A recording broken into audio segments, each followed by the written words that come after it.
Australia's wild water buffalo are among the largest and most adaptable herbivores on the continent. Yet their growing populations are reshaping landscapes in surprising ways.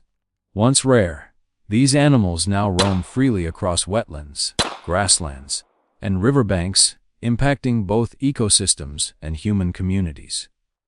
Scientists and wildlife managers are working to understand their behavior, track their movements, and implement strategies that balance conservation with sustainable land use.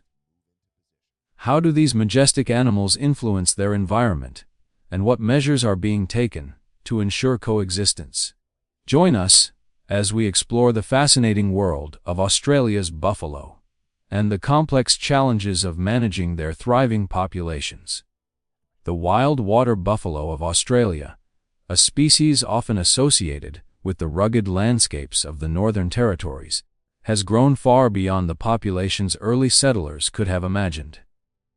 Once seen as a rare sight, their numbers have exploded in the last few decades, creating challenges for local ecosystems, farmers, and communities alike.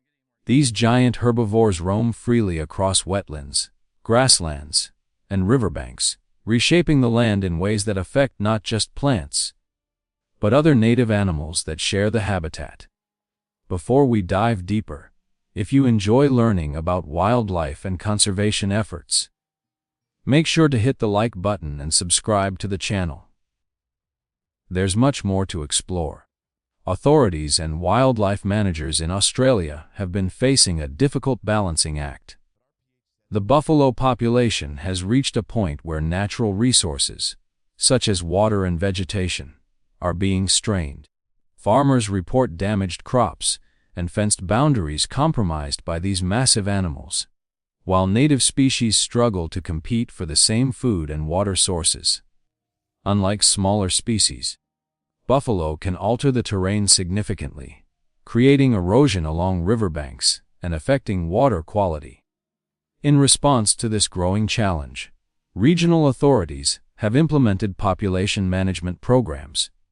These programs are designed not to harm the ecosystem, but to restore balance. They include controlled culling, relocation projects, and monitoring of herd movements. Participants in culling programs are required to hold permits and follow strict guidelines to ensure that any action taken is both ethical and effective. These programs are carefully documented, with officials collecting data on herd sizes, age distribution, and habitat impact to refine future management strategies. When it comes to buffalo management, preparation is key. Teams often begin by surveying large tracts of land using aerial observation, GPS tracking, and even thermal imaging in low-light conditions. Understanding the herd's behavior is essential. Buffalo are intelligent, social animals that travel in tight, knit groups. Observers note patterns such as feeding times, preferred grazing areas, and response to human presence.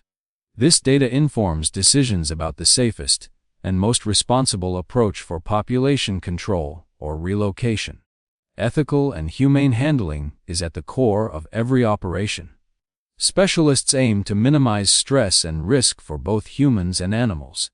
When a buffalo is identified for population management measures, professionals ensure that procedures are swift and precise, using tools suited to the task. For relocation, tranquilizers and veterinary supervision are employed, while controlled culling relies on methods designed to prevent unnecessary suffering. The focus is always on achieving ecological balance while respecting the welfare of the animals. Buffalo management is not just about numbers. It has broader environmental implications. Overpopulation can lead to overgrazing, which in turn reduces soil fertility and disrupts local plant life. Wetlands, crucial for water filtration and as habitats for other species, can become degraded under the pressure of large herds. By managing buffalo numbers responsibly, authorities help maintain a healthy ecosystem that supports a diversity of wildlife while protecting human interests. Economic factors also play a role. Revenue from permits and participation fees, supports habitat restoration and research programs. Scientists use this funding to track herd health, study long-term population trends, and experiment with strategies that reduce conflicts with human activity. In some regions, buffalo population management has also opened opportunities for eco-tourism, allowing visitors to observe these majestic animals in a controlled and safe environment. At the same time, these efforts are not without controversy. Some animal advocates argue that population control, even when conducted ethically, raises questions about human intervention in nature. Others point to the unintended consequences of relocation or culling, such as disrupting social structures within buffalo herds. These debates highlight the delicate balance between human interests and wildlife conservation, underscoring the importance of data-driven decision-making. Here's a fact that surprises many despite their size. Buffalo are remarkably fast and agile. Their ability to navigate wetlands, dense brush, and steep riverbanks allows them to access areas that humans and vehicles cannot. This adaptability is one reason their populations can grow quickly if left unmanaged, and it also means that tracking and monitoring them requires both skill and patience. Throughout these programs, local communities are closely involved. Farmers, conservationists, and wildlife officers collaborate to identify problem areas and develop strategies that benefit everyone. Educational campaigns help raise awareness about coexisting with these large animals, teaching people how to protect property, avoid dangerous encounters, and appreciate the ecological role of buffalo. In the field, specialists use advanced equipment to monitor buffalo health and herd movements. GPS collars, drones, and satellite imagery help provide real-time data, making it easier to predict migration patterns and prevent conflicts before they arise. Such technologies allow wildlife managers to make informed decisions with minimal disruption to the animals' natural behaviors. It's worth noting that population management is not about eliminating a species, but ensuring its survival alongside other wildlife and human activities. By preventing overpopulation, ecosystems remain balanced, and species diversity is preserved. This careful approach has led to measurable improvements in certain regions, with vegetation recovering, native species returning, and water systems stabilizing. For those interested in the technical side, population assessments often involve counting calves, noting the condition of mature bulls, and tracking herd expansion rates. Specialists analyze these factors to determine which areas require intervention and which can be left alone. Long-term monitoring ensures that buffalo populations remain sustainable, minimizing both environmental and economic pressures. The lessons learned in Australia can also inform global wildlife management practices. By studying how a large, adaptable species interacts with human-altered landscapes, scientists gain insights that can apply to other species and regions. Such knowledge contributes to conservation strategies that are not only reactive but also proactive, anticipating challenges before they escalate. Halfway through this story, if you're enjoying these insights into wildlife management, don't forget to like the video and share it with friends who care about nature and conservation. Subscribing ensures you won't miss future episodes exploring fascinating aspects of the natural world. Despite the challenges, buffalo have a unique ecological role. Their grazing patterns can help maintain open grasslands. Their wallows create microhabitats for amphibians and insects, and their presence influences predator-prey dynamics in subtle ways. Balancing human needs with these ecological contributions requires careful, ongoing attention. Interestingly, population management programs also create research opportunities.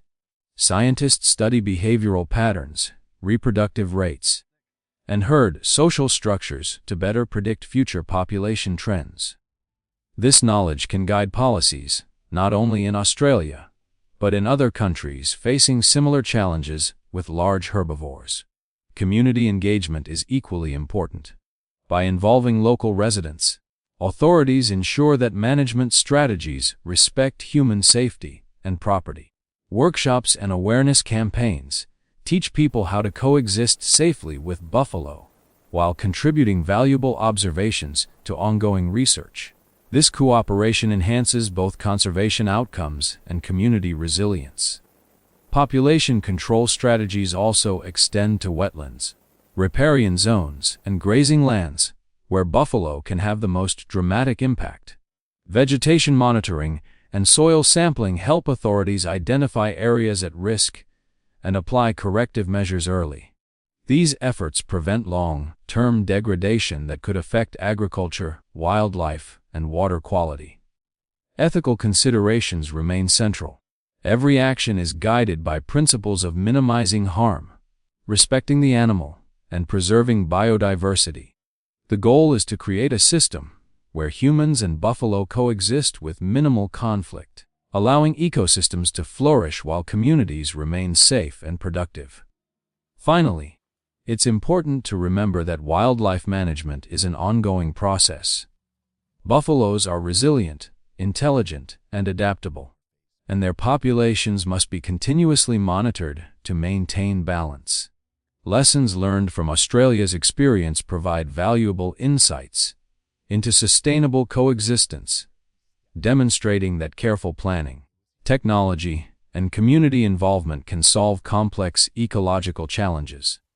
If you've found this exploration of buffalo management insightful, please consider subscribing, giving a thumbs up, and sharing this video with anyone curious about the delicate balance between humans and wildlife. Your support helps bring more detailed, informative content about nature's most fascinating stories.